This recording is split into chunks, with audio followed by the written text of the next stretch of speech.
Hello and welcome to this overview, if you will, the making of this particular music video called The City.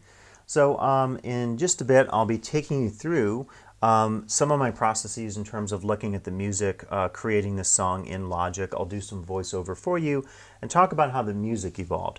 As well, I will discuss the nature of the visual images, and these are essentially stock video clips from videoblocks.com. And they now call themselves storyblocks.com. They also do audio. They do a variety of different kind of stock media that basically you can download. So I'm using the stock video clips. Originally, I had planned to do something entirely different with this. My goal was to use the Critter and Guittari ETC. This essentially is a video synthesizer. So this allows me to take either audio or MIDI input from one of two inputs, a typical quarter-inch jack in the back, modulate the video through HDMI out, which I can record using the audio signal, or the MIDI signal. If you're familiar with MIDI, you know MIDI can be very useful in a variety of musical senses, in this case a visual sense. Essentially, using that information, it modulates the signal. It has a gain dial up here, so I can control essentially the amount, almost the amplitude of the sound to modulate the video in some different ways. There's a series of modes, and this includes a little mini USB drive, and I think it's a system called Python. I'm not a coder, but you can code, or you could download different modes. So the different modes here, you can toggle through, and this allows you to, again, use the sound or the MIDI to modulate your video. Let me put up on the screen here just some samples of what I intended with this. So this shows you some of the modes here with the ETC. So I ended up not using this because I thought it just didn't fit the music. It's one of those subjective things, but sometimes you'll be playing a piece of music and you have something in mind. And of course, in classical music, we have a distinction between absolute music, which, I guess you would think of a Bach prelude or something like this. The idea is that it's formal and functional and melodic and harmonic and rhythmic. But it doesn't necessarily tell a story, the absolute music. Programmatic music is, in a sense, the reverse. It's the equivalent of, say, a theme space in consumer spaces. So essentially, it tells a story. Mussorgsky's Pictures and Exhibition, classic example of programmatic music, right? As you're going through the various vignettes, the various themes which are named by the composer, you can really see like the gnome, or when you are viewing those images, right? If you're the viewer hypothetically looking at things, that incredibly heroic melody that plays through, that's an example of telling a story using the music itself. Now, of course, in contemporary music, there's a variety of different approaches, and it's maybe not so easy to distinguish between this dichotomous absolute music and programmatic music. But take that as you will. I think what happens is when we write music, sometimes we have something in mind. So I'll talk about the music side of this later. But basically, I intended to use the ETC on this. And to wrap up my discussion of this, in addition to all the modes I showed you, you can use these other controls. You can control the background color, the color of the things that are sprouting or moving around in the patterns that you see. And then also you can control a variety of different coordinates, like the amount of multiplication, say, of different patterns or images, and then also X, Y coordinates, or different things based on the mode that you choose. So it was my intention to use this, and I want to use it in future songs. I have some in mind, actually. I was making some notes the other day, but it didn't work in this case, because what I had in my mind was something different in terms of like the imagery behind the music that I pictured. And I developed this over time, and of course things change, so it's a constant paralleling or dialogue between the music and the video. Now, in using stock clips, of course, I'm limited to what's on hand, but I like that particular creative challenge. It's a bit of an obsession I have with locating stock clips using keyword searches on a video site like VideoBlocks or StoryBlocks.com, and then trying to piece those together doing various techniques. And I'll talk about that process in just a little bit here. The second thing I wanted to do, in addition to using the video synthesizer, was to use, and I'll put those up here now, basically a real-time scrolling through the score that is created in Logic of all the parts, and there's 20 or so tracks. So I did a video of this, and I thought, okay, I'll have that playing. I'll maybe intersperse that with some of the ETC synthesized images, and it just didn't look very good. It just didn't fit at all. I kind of knew immediately that this didn't work. So I shifted gears a bit, and I said, let me go back to my stock footage. And I went back and forth with the images I had in my mind, and I often do this where I have a piece of music, and to me it might convey something visually. I try to then take that and translate that into some visual medium. I think it's a hard thing to do sometimes because, again, you might be limited by what you could either shoot, what you could produce with a video synthesizer, what you could find, of course, in a stock image site or something like this. In a lot of cases, I don't have the time or ability, say, to go out and shoot the kind of images I want to create my own music videos. So I think this is another advantage of using the stock photography site. In this video today, I'm doing a little bit of the making of the city, and I wanted to focus on this paralleling, this dialogue between the images that you see on the screen as you watch this song music video, and then the music that is playing at the same time. So let me now shift into the next focus here in this video on the city. Okay, so I'm going to go through how I put this video together for the song called The City. One of the things I wanted to do was to, as I said earlier, sync the video with the music. I didn't necessarily have the idea of the city in mind when I started this project. But one of the interesting things about any song is that a song has its own structure. So this particular song has an introduction. It goes into an opening part that introduces the electric piano parts, the bass part, some of the surf guitars, and the percussion. Then it goes into a break section, and then it transitions into this minimalistic section with the electric pianos kind of doing this contrapuntal kind of thing, arpeggiated whole tone type stuff, and you'll see later in the video where that ties in. And then after that it goes into a transition into a final section that's a pretty big build and has really the full ensemble with the strings coming in, the high strings which are significant, all the percussion parts, the electric pianos, and then the guitars and the bass. And so basically, there's a structure to a song when you create it, so that allowed me then to map this onto the video itself. And essentially it falls into 4 sections: awakening, density, sublimation, and inhabitation. So when I decided that this music I thought would fit well with the idea of a city or spaces or something like this, I think part of the influence was that years ago I started working on a song cycle when I lived in London, based on the city of London. I never did video for that, and I maybe will do that someday with those old tracks, but with this new track I thought it would fit in with the city, the idea of the city. And then the other influence on this was that I'm currently working on a chapter on urbanism, and so I think my brain's been focused on the city. So when I go to VideoBlocks or Storyblocks.com, as it's called now, I can type in a word like city, and then I can come up with all the stock footage. So there were a lot of different opportunities here. It's sort of a surprise when you see the various footage. A lot of shots, obviously, of buildings. I downloaded initially a lot of these long shots of skylines. There's a lot of New York in here, of course, as you might imagine, as a metropolis. There's also sections within cities that are like smaller structures, bridges and stuff, and I ended up not using any of those.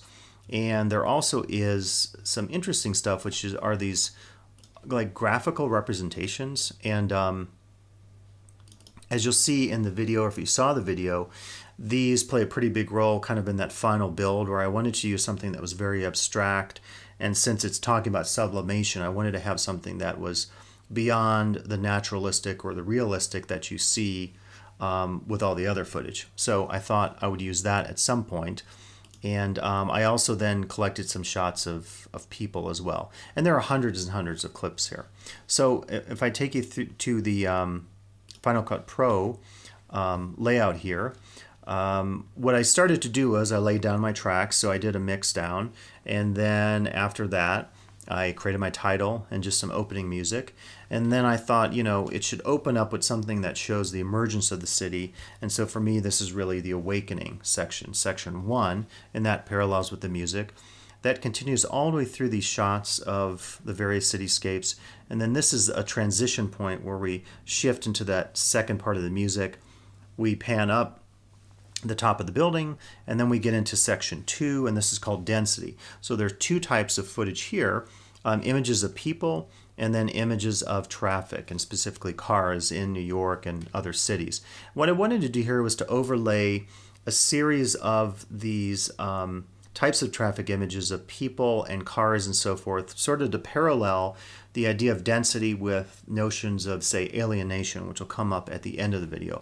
So you see shots of the various traffic shots, and then there's this great image, or video rather, of a couple on a street. And so I just adjusted, in all these cases, I'm just messing with the opacity and laying it on top of the other video. And in this particular case, I really like this composition of the woman's face, and then to the right there's the man's face, and you can kind of see it there. And so I thought it would be a nice composition to just have really predominant most of the screen, and then behind that have images of people walking, and there's also this image of a woman on a skateboard. Again, I didn't say I want a woman on a skateboard, it just so happened that this is what came up with the city search. So what I like about this is the limitations of the stock photography, footage, video forces you, I think, to do some creative things in terms of storytelling and connecting it to the music. So I really like this particular composition where you have the faces that, in a sense, bracket the left and the right of the screen. So what happens next then, there's more of the traffic and people walking, and I did an overlay of quite a few clips here that you can see. It's did a few in reverse, so you get this perspective or movement. And then we get into the third section, which is the sublimation, and this is again where we see these graphic abstractions of cities. So I found, it must be from the same person who created these, a series of these. This one is really interesting, and I overlaid a bunch of these and just skewed the X and Y coordinates and moved them here and there and up and down and left and right. And then I this wasn't quite working here, this section where I have these abstract representations, so I found this cool blueprint that I thought would be a good way to represent sort of the abstraction of the city and architecture and so forth. And then after that section, we go into the final one, which I call inhabitation, and it's really quite simple in a sense. They're just 2 clips. So a clip of this couple walking in the city, and I really liked how just the composition of the shot, you know, they're wearing backpacks or whatever, and they're smiling most of the time. And then as you can see, underneath that, on the overlay, the composite, I have this image of a guy here, which I adjusted the exposure, made it black and white, and did a vignette effect because I thought it was just a really sort of ominous, you know, individual versus the city kind of contrast here. This happens to be Toronto looking across the water, and this individual is, you know, looking across the city. So that's the inhabitation, and my sense on this final section, you know, thematically would be just how humans take, you know, part in the city, how they take a role, how they inhabit it, and so forth. And if I had more time or more video, maybe I would get into alienation, which again, I think is suggested earlier with some of that video. So what I did was, you know, again, I had my track laid out, just the one final track, and then I adjusted some edits here and there just with the music timing. I wasn't too particular about things changing on the beat, but just I wanted these 4 sections represented as best as I could, using the video to contrast or to connect, rather, to have a dialogue with the music. So let me show you now, back here on the screen, some of the approaches I took in terms of the music for the city. Okay, I thought we'd take a look then here at some of the music and how this tied in with the video. So you can see the tracks here with Logic. One of the things I like to do is to have the different types of sounds organized, so you can do this, of course, with the track colors. So I can have all my strings here and a couple pads as well. Have those in green. As I started working on this song, the electric piano became more and more, I guess, important. Initially, you just hear it with some punches. And this gets repeated a couple times with the there are 4 tracks of electric piano. And so in some cases I'm just doing things with the panning here or the octaves of the part that's being played.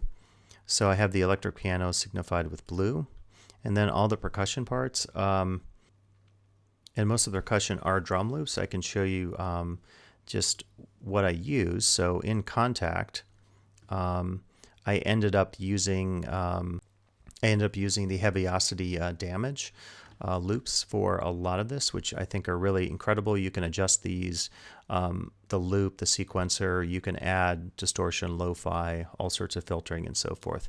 And so for the main initial drum loop, initially I had a different sound, and I wanted something mellower and kind of a bottom end sound, which this has that quality to it. So that's playing. And the other thing you'll note is the bass part. So it has a very percussive tone to it, and let's open that up. And this is 8 Dio's Basstard grooves. This is the groove patch. There are also straight patches you can play as well. And so this is, I think, a pretty interesting bass collection they put together. What I like about this particular sound is that it's very, I think, reminiscent of, say, the stick, the Chapman stick. It has that type of sound. It's very percussive, and that's carried throughout the entirety of the song. So all the way through the end, you have just that one patch playing. So what I have been doing recently is combining, in a lot of this music, combining loops. So you have 1, 2, 3, maybe 4 drum loops, and then you have the bass loop. Everything else is played on top, so I already talked about the electric pianos. I have a, I should mention the guitars first. So I have these pretty interesting, I label them grunge guitars. I'll just play some of those and open up and show you. To me, this sounds kind of like a surf guitar, is the sound that is reminiscent. So this is EastWest.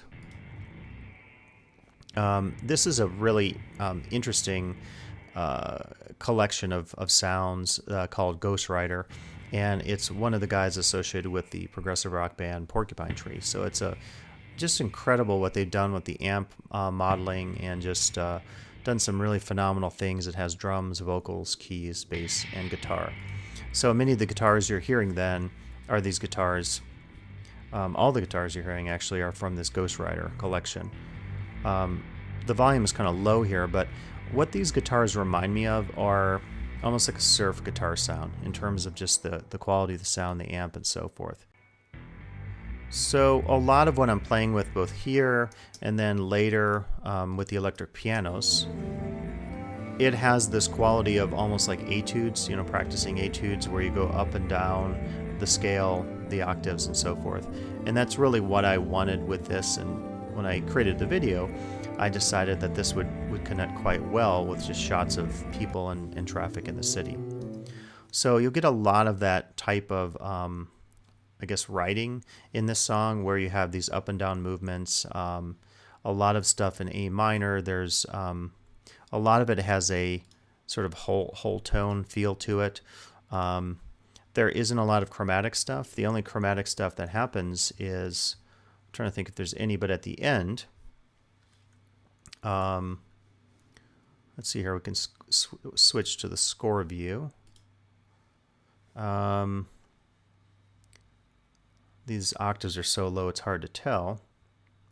But basically when the electric piano plays, there's 3 parts of the electric piano playing at the end, kind of this ostinato pattern that's going up 4 tones, whole tones, up the scale. I'm doing a little bit with harmony here, but the leading tone into the next measure has a sharp to it, or a flat. So that's the only chromatic stuff that's, I would say, really going on in the whole song. And you just see some of that here with the electric piano. You can hear it play.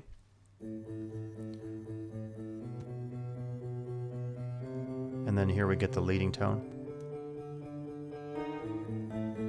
And so you kind of get the point there. So again, not a lot of chromatics, so you just get the whole tones going up and down the scales. The string parts, I think that's it on the... oh, and I mentioned that, you know, some of the drums were played. So for example, I added some cymbals on top just as accents.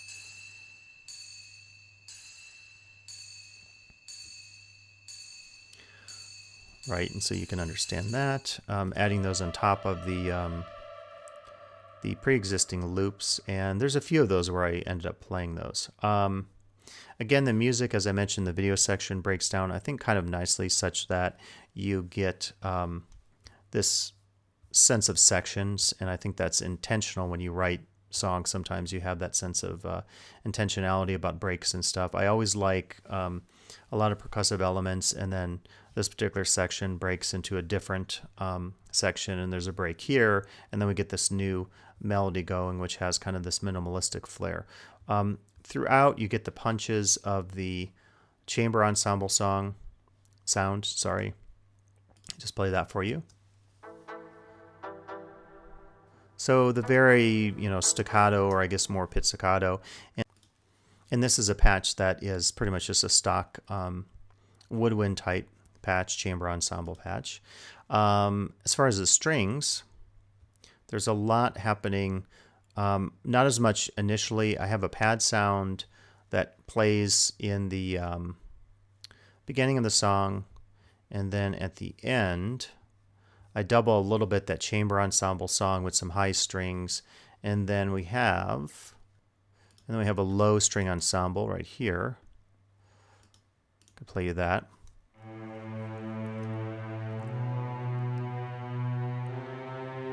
And this is just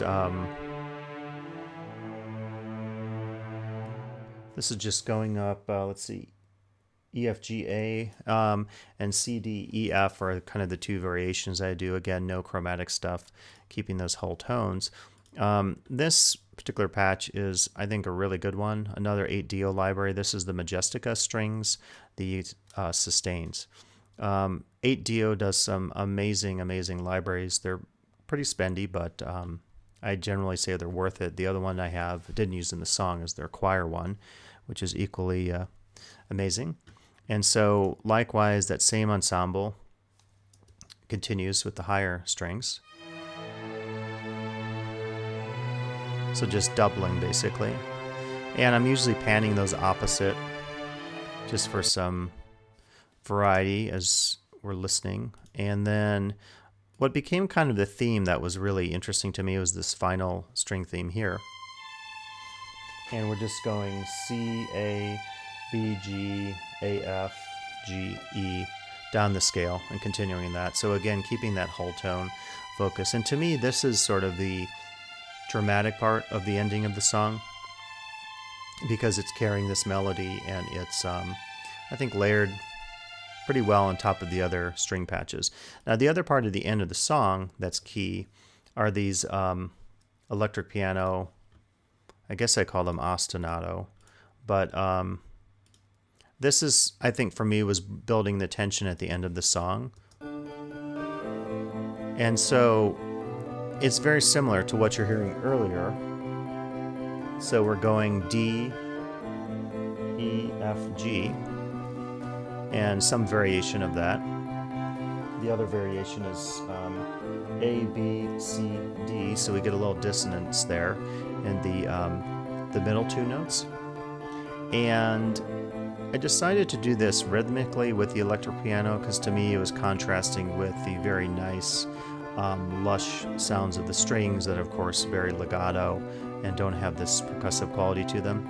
I think I use electric piano a lot in compositions because it works well as a rhythmic instrument. Of course, you could have, you know, sustained Fender Rhodes or whatever, but this particular patch I thought worked really nicely with some of the rhythmic stuff. And this is from, by the way, let's load that up, Omnisphere, and it's 90s Keys Vibe Dry, and this is one of their keyboards.